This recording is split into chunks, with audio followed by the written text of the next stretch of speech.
Saturday. Welcome back to my channel. Hold on, let me get that off the screen right there. Okay, hey family. Welcome back to my channel. It's Saturday, y'all.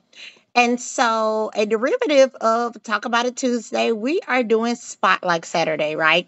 So, this past Tuesday, we interviewed single mom Tanisha Jackson, aka my sister. She got to talk about a little bit about her entrepreneurship, but mostly about her journey as a single mom of seven. Well, guess what?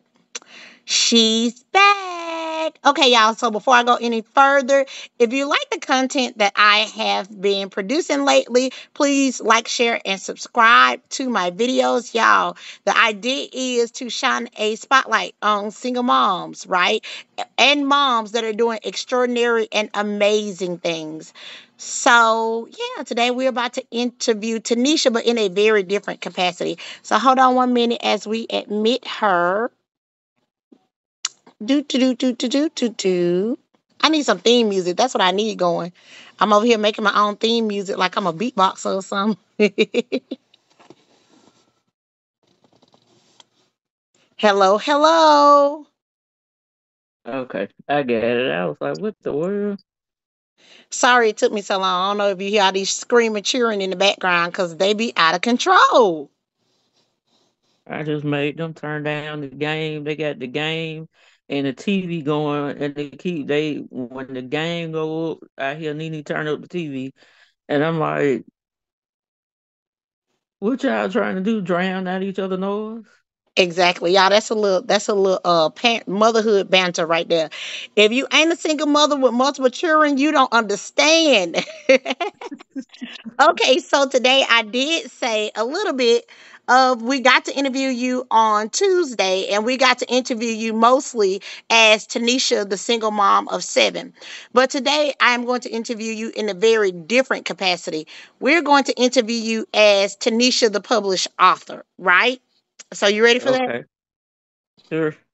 And we know that you have two books that are currently published and on Amazon for purchase. Can you tell us the title of those two books?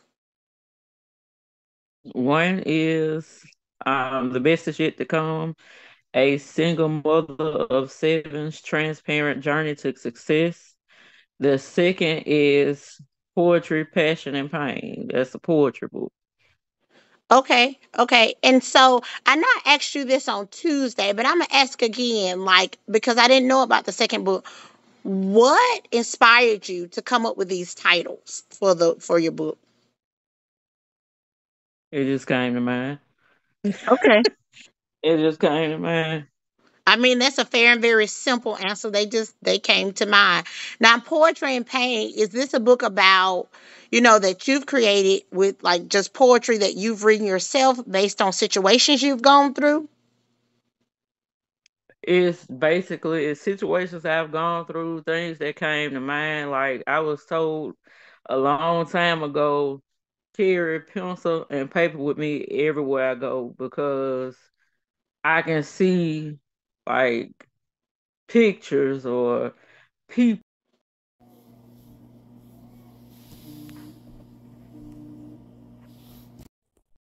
Is right. Okay. Okay. And now, what initially sparked your interest and led to you becoming a writer? No, I was interested when I was younger, but you know, they ain't gonna tell you, oh, you can be an author. They're not gonna do that. You know, in school they have you write little short stories. And I remember a teacher telling me when I was like in the third or fourth grade, she was like, you got a wild imagination. Because Whatever that means. I remember I no, we had to write a Halloween story, and I was just it was like visuals. It wasn't words, it was visuals, and I was just writing. Okay. And baby, I had some of everything in there. But um, when I got older, I remember being in a program called Bridging the Gap. Hmm. Um, they had me in a creative writing class, and I hadn't wrote in a long time. And she gave the first time she gave us a subject to write about. And then the second time she just let us freestyle, and I just wrote what was on my mind at that time. And she was like, "Young lady," she was like, "You actually have a talent." In my head, I'm like, "Lady, whatever. Right. I'm just writing. You said right. I'm just writing." And after then, it became like a therapy at first. Mm. And it went from being a therapy to something I really enjoyed doing.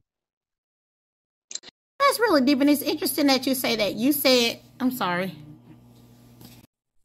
I'm sorry, I got calls coming in left and right. You said the writing became like a therapy for you. Can you elaborate Yeah, a little bit more about that? Like, how so? Did you just write when I you were going was through things, or like, how did it help you? I was going through things. Like I was in an abusive relationship, so it was like to try to keep myself out of a dark place. I just wrote what was on my mind. I can't draw, but I drew little pictures with some of them to go with some of them because it was like the visual that I had in my mind. I was just putting it on paper. Right, right. Um,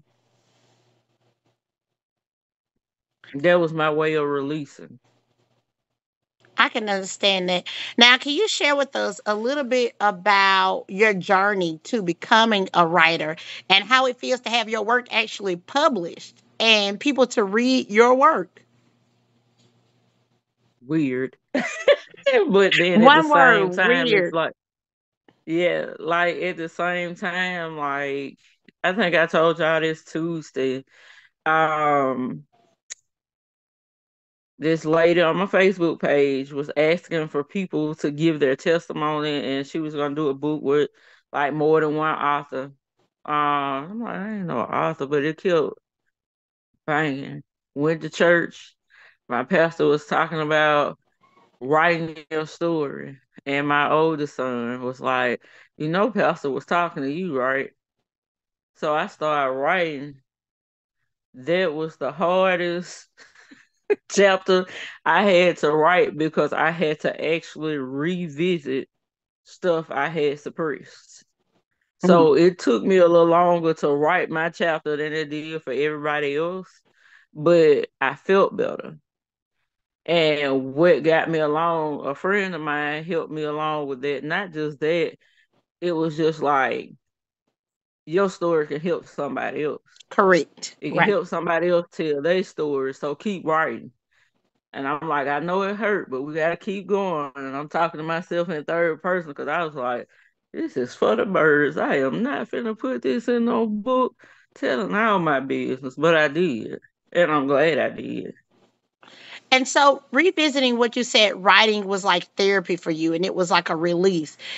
It's actually helping you to revisit and heal from essentially some of the things that you've Right, experienced. right. Okay.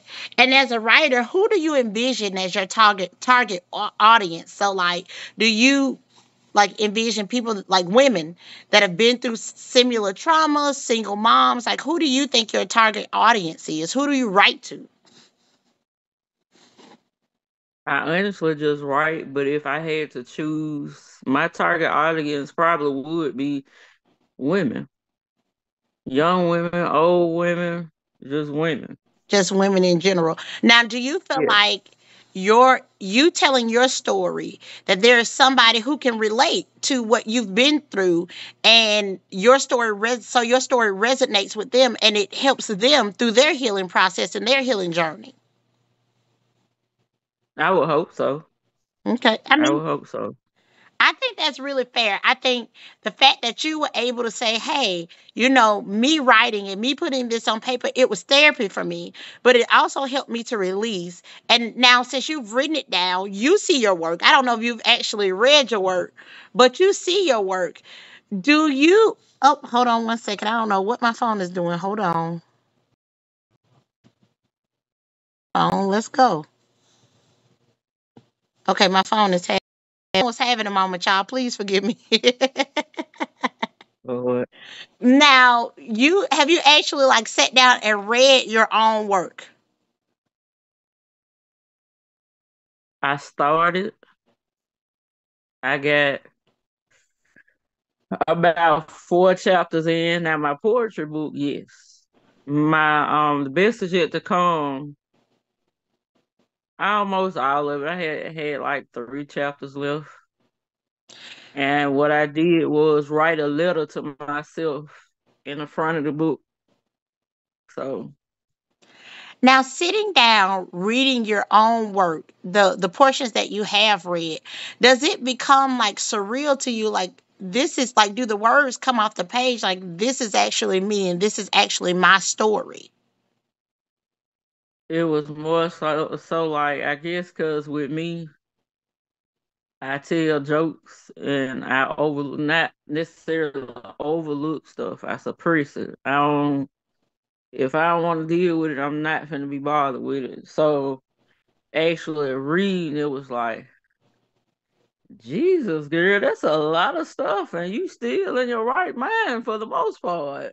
So that's about it. That and then I was like, you know what? I'm like, you wrote this book. You did that. Right. So I think I bought myself a cake and everything to celebrate. I think that's a major So, accomplishment, being able to write your book, get your book published, but also in the process get yourself to a place of healing to where it's like, whew, I lived that. And in the process of me living that, I actually survived. I survived, right? Because I think right. to a certain extent, survival is really important for all of us. Oh my God, hold on 1 second. But being able to actually live through and go through the stuff that you've gone through is just, I don't know, coming out on the other side of it, right? Does it make you feel invincible now? No, Okay. no. It's a little like, gee. It's still like, gee. And what does that G mean? Tell me what, give me words. What does that G mean for you? I can't give the words that's going through my head on here because you know I'm a my you know how my language is, but it's like gee whiz, like you did this. Now what you gonna do about it? You gonna talk about it, or you just gonna let it stay in this book? And at that point, I decided to start talking about it. I did a couple of lives. I was on a friend's podcast, and there was something serious because it was other females, and some of them were younger, and I was just like, "What? What?" Because it's like you think you the only person that been through some stuff Mhm, until you actually get to talk to other people. And mhm. when you talk to other people, I'm sitting here, I'm trying to console them, my mind somewhere else, and they was like, "You don't cry." I'm like, I tell jokes. And I'm like, it might not be appropriate, but I tell jokes. And I was like, at this point, I feel like it's my duty to make sure you're okay. Right. And that's just how I looked at it. Cause I'm like, I done told this story, I can tell this story with my eyes closed and whatever else. Like, I don't know. So I have to say this. What I think I hear you saying without saying is that you're trying to become a motivational or inspirational speaker at some point. That's what I think I just heard you say, but not really directly say. Is that kind of in your future for you? I'm thinking about it. I'm a life coach. So why So not? yeah, So why not? Now, with two published books, do you see yourself in the near future publishing a third book? I'm thinking about it. And have you thought about any ideas as to like what that book will be about? Any like just give us a scenario of what you think you would want to write about next.